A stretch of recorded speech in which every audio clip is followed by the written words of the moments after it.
Patologi Simenjuntak kelas 11 IPA 2. Di sini saya akan menjelaskan tentang 7 alat-alat pernapasan pada manusia beserta fungsinya. Pertama-tama saya ingin bertanya, tahukah Anda dari mana oksigen berasal?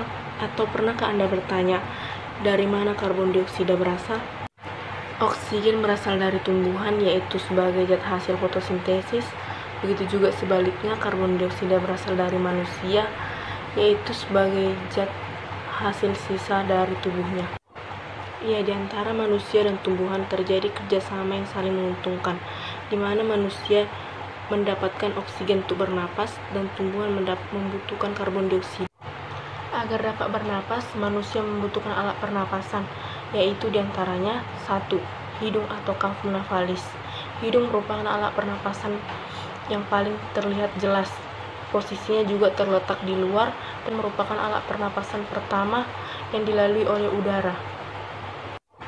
Di dalam lubang hidung terdapat rambut halus dan selaput lendir dengan tugas menyaring udara yang masuk dan mengeluarkan partikel-partikel yang tidak dibutuhkan. Ada juga yang disebut dengan konka yang memiliki banyak kapiler darah dengan tugas utama untuk menghangatkan udara yang masuk. Kedua, faring atau tenggorokan. Faring merupakan saluran perpanjangan dari hidung yang berpangkal pada laring. Tugas utamanya adalah sebagai saluran keluar masuknya udara, yaitu oksigen dan karbon dioksida. Peran-peran lainnya faring adalah sebagai saluran makanan masuk atau minuman ke dalam tubuh manusia. Selain itu, dengan adanya faring, pita suara yang ada di laring menjadi bergetar ketika manusia berbicara. 3. Laring atau pangkal tenggorokan. Laring merupakan saluran pernapasan menuju trakea yang dikelilingi oleh tulang rawan dan membentuk jakun. Fungsi laring yaitu mencegah benda asing masuk ke saluran pernapasan atau trakea, fungsi menelan makanan, fungsi respirasi atau pernapasan, serta memproduksi suara. 4. Trakea atau batang tenggorokan. Trakea merupakan perpanjangan dari faring dan tersusun dari tulang rawan yang memanjang dari leher hingga ke rongga dada, dengan panjang kurang lebih 10 cm. 5. Bronkus. Paru-paru dan trakea dihubungkan oleh bronkus. Bronkus terbagi menjadi 2, yang satu berada di paru-paru kanan dan yang satu lagi berada di paru-paru kiri. Struktur bronkus berupa tulang rawan dan otot-otot halus yang bercabang lagi menjadi bagian-bagian kecil yang disebut bronchiolus.